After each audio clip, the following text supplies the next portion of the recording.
What it is, y'all, it's your old boy Pilg, and we have got to talk about the incoming Leafia and Estrella, and one thing I think we forgot to mention yesterday. But let's jump in here and let's talk about these units, because the real question here is, are these units worth your free-to-play Iris? Now, first things first with Leafia. HP is 4414, great stat. Endurance is 526, that's not the best stat ever, but that's not the point of her, and I'll kind of explain why when we get to her skills. Dex is 988, Agility is 1216, fantastic stats those. Probably not the best, but it's pretty close. Neither one of these are like going to be, the best you've ever seen, but they're right on par with modern units. 2068, great magic stat, and once again, she's time limited. Now here's the deal with time limited units. With the Sword Oratoria units, who knows when they're going to come back? They might not come back for a year. They might rerun at the end of all the Sword Oratoria drops, but who knows when that's going to be. And by that point, most of us are going to be saving for the anniversary, maybe even post-anniversary. So I kind of am looking at this unit as like, you either get her now or you don't. That's my stance. That's kind of how I'm basing this, okay? But let's kind of talk about what she does here, okay? So skill 1 with Leafia is a 71 MP cost, foes plural, fast, mid-thunder magic attack with ultra and counter rate, magic resistance down 40% with AoE damage taken up 40%. That's 2 40% debuffs. Fantastic skill right there. Already worth. Then she does 4 additional actions. Foes, mid-thunder magic attack. Now notice that it was a fast mid-thunder attack. Then we get the extra action, which in essence makes it also a fast attack. Mid-thunder magic attack with ultra critical rate, skill damage plus 40% per self magic buff, and extend magic, agility, and thunder attack damage buffs for 3 turns. Now here's the thing you really have to consider here. This extra action comes in turn 2, then it happens 3, 4, and 5. Turn 5, you rebuff it. And then you basically do that indefinitely. Just, turn 5 you rebuff it, turn 9 you rebuff it, so on and so. It depends on how long the event goes. You probably will only rebuff turn 5, and then most events will be done with her. Now, let's turn on to skill 2 before I really get into my next topic, okay? So skill 2 is a 50 MP cost, self, fast, remove status debuffs, magic agility and dex plus 60% for only 1 turn, but that's not a big deal. It actually becomes 3 turns only because she's going to get that secondary action. Thunder attack damage plus 100%. Now, that's skill 2. So basically what you're going to do is you're going to do skill 1, get all those AoE and magic debuffs. Skill 2, buff yourself up, and then the extra action happens, and that's when you actually do damage. Now, it is only a mid-attack, but it is 40% damage, so it's going to be one of the better attacks out there. It's going to be probably a little stronger than a superclass attack. I'd really have to sit down and look at the numbers and compare. But I would say arguably it'd be on par or maybe in excess of a superclass attack. It's going to be really good. Because remember, actually it should well exceed a superclass attack, because that 40% buff really becomes an 80% buff if you have her built right. Because remember, per magic buff, she's going to get a magic buff on the adventure side and the assist side. So, yeah. So in other words, she should be hitting solid. Then turn 3, you're either going to do skill 1 again, which is going to, reinstate the debuffs and give her those extra actions, or alternatively, and this is something I only thought of after the fact, you could do skill 3. Skill 3 is a 41 MP cost, foes singular, mid-thunder magic attack with ultra critical rate, skill damage plus 90%, that's 180% buff per self magic buff skill, and she'd still do the 40% or really 80% AoE with the extension of the magic agility and thunder damage buffs. The downside is she is not extending all buffs. Agility buffs get extended, but dex buffs do not. Endurance buffs do not. SA gauge charge buffs do not.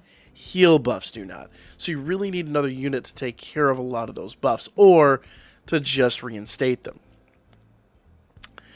But here's my thing with her. The more I really thought about this unit, she's a unit that, kind of like Light Lazar, or I'm sorry, Earth Lazar, doesn't need a Thunder team to work. Initially, I was thinking, I'm like, How good is the Thunder team? You know, is the Thunder team worth putting her on for? Blah, blah, blah, blah, blah. But we've seen numerous situations, case in point, Earth Lazar, where you don't necessarily have to have all the Earth buffs in the world. So long as he's moderately supported, he's going to do work. And she's much the same way. So long as you give her a magic buff, so long as you give somebody on the team that at some point in time before you do all your SA stacks is going to do a big magic buff, she'll still put in all the work in the world. Now, we need to talk about her SA. Her SA is an Ultra Thunder Magic attack with Ultra Critical Rate, skill damage 90% once again per self magic buff, and foes, endurance, and thunder resist down 60%. So, even if she's not super buffed up, so long as she has a magic buff, she's going to put in work. She might not, she might hit for, let's say, for the sake of argument, 2 million instead of 3 million, 4 million, whatever. She's still going to put in work. Leafy is definitely going to work. And she'll work on teams she really has no business working on. If you give her a Thunder assist, she is going to be a damage monster. But here's the deal. With her 100% Thunder attack damage buff, that means all she needs to really max her stats out is a magic buff, 100%, 120% magic buff, and she's really right at the top of her game. And she doesn't need anybody else on the team that's Thunder. She doesn't need a full Thunder team. She doesn't need anything else to really work. And all of her damage comes from that extra action, which means she could do skill 1, she could buff. The only thing she can't do and get her extra action is SA, but her SA hits hard enough as it is. The biggest, I think, thing about this unit that I'm really most impressed with is, yes, she does thunder resistance down 60%. That helps herself. That endurance down 60%. Because, as I've been saying, basically since the anniversary drop last year, endurance numbers are through the roof. Essentially what you're doing is you're hitting everyone with an endurance debuff that takes them down to the specs of like one of last year's units. And if you face any of last year's units, looking at any of the current heroic trials, those units in modern stance really fall apart at a moment's notice. Consider last year's units versus like the Hero Festas. They really do fall apart. What she does is she turns every single unit into a unit with last year's endurance numbers. Defensively, she murders everybody. And that's kind of her biggest benefit, is that what she's going to do for your wargame teams is she's going to take your opponent down to essentially pre 5th anniversary buff levels. Like, essentially, that's what she's going to do. She's really solid for that. You do have to get her SA off for that to really work. That's her biggest benefit. I like this unit a lot. I think she's going to have a ton of uses. And I think she's going to work on an insane number of teams. She does have water resistance, counters in regular attacks or thunder magic attack, 35% magic agility and dex, 20% damage on critical, 30% damage on critical. I'm going to guess that's 20% damage on penetration, 30% damage on critical.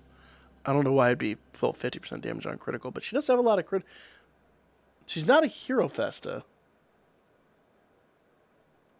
Yeah, I don't know why. That's weird. Anyway. I'm guessing there's 20% damage on penetration, 30% damage on critical. I'm guessing that's misprint. And she's a dragon killer. I really like this unit. And one thing we didn't mention yesterday is she's getting a new weapon. Okay? Twin Fairy Dust. Now it says upgrade to level 60, and I'm guessing that's to get maximum rewards. All your rewards are there. I don't know if these are the preferred attributes, or hear me out, or if you just naturally get these attributes at level 60. How amazing would that be? It's not really, I didn't see anything on the Twitter that really kind of specified this. Let me double check here. No, I didn't see anything there that actually specified it. So I'm kind of confused as to what this is insinuating. But usually when they put this down there, that usually means they get them up to level 50. They would get those stats. Which would be amazing. It means you don't have to rehammer this unit. Kind of like the old Hestian knife. Back in the day when that was still the best unit out there. Phenomenal. Even still, just Leafy's getting a new weapon. Phenomenal. So, that should be gifted to us. We'll probably get that later on. If we don't already have it, we'll probably get it tonight when the unit drops. Now, the only thing in Leafia's way is this new Estrella. Now, Estrella is a unit for the anime. So, when it comes to what are we going to do here? Remember, Leafia is time limited. We have no clue when she's going to come back. Estrella, on the other hand, is going to go in the general pool whenever they do the update. I expected an update. I think they said there was a February update, but I could be wrong on that. So we may even get her added to the general pool like really soon. So it's hard to tell. But she is an assist, 1362 HP. Physical and magic stat of 370, that's not the right home about. The endurance stat is 544. Remember, we've been working on a meta of like high endurance for a while. Dex is 431, that's also really solid, but not, it's nothing insane to write home about. And 308 agility is, you're not using her for her agility. You're using her for her endurance. And here's the deal. We have a new slot 4 unit. Let me explain what I mean by that. Okay? Allies. Shorten status debuff by 3 turns. Explain how that's useful here in a moment. And HP 50%, 50% HP heal and 1 instant effect when attacked. Self AoE damage and single target damage taken down 60% for 1 turn. If HP is above 10%, she's going to get a KO save. That means whoever she's tied to, remember, she's a slot 4 unit. That means that if someone's taken out on your wargame team, this is her primary use. Someone's taken out of your wargame team, she pops in. Whoever she is tied to, well, instantly when that unit comes on the field, she debuffs the opponent, or takes all the opponent's, or takes all the allies, I should say, all your allies' status debuffs, and shortens them by 3 turns. So if your status debuffs are 3 turns, they're wiped out. If they're 4 turns, they'll be gone next turn. If they're 5 turns, how the hell did that happen? But they're extending status debuffs, which isn't the wisest tactic in Wargame, but I guess it could be a thing. But anyway, she wipes all of those out. Okay? She takes them down by 3 turns, and in most circumstances, she's going to wipe those out. You do not want to run her on the front line, because when she comes into play, which is the beginning of the turn, she's going to do that. And that really means that debuffs haven't had a time to really apply. So she's a turn 4 unit, because when she drops, she gets rid of your team's debuffs. She's a very, very, very good unit for that. Now, here's the deal. That means the only other thing that she really kind of does is she'll do a 50% HP heal on all allies when she drops into play. So once again, you don't want her at the beginning of the match, because she'll have no effect.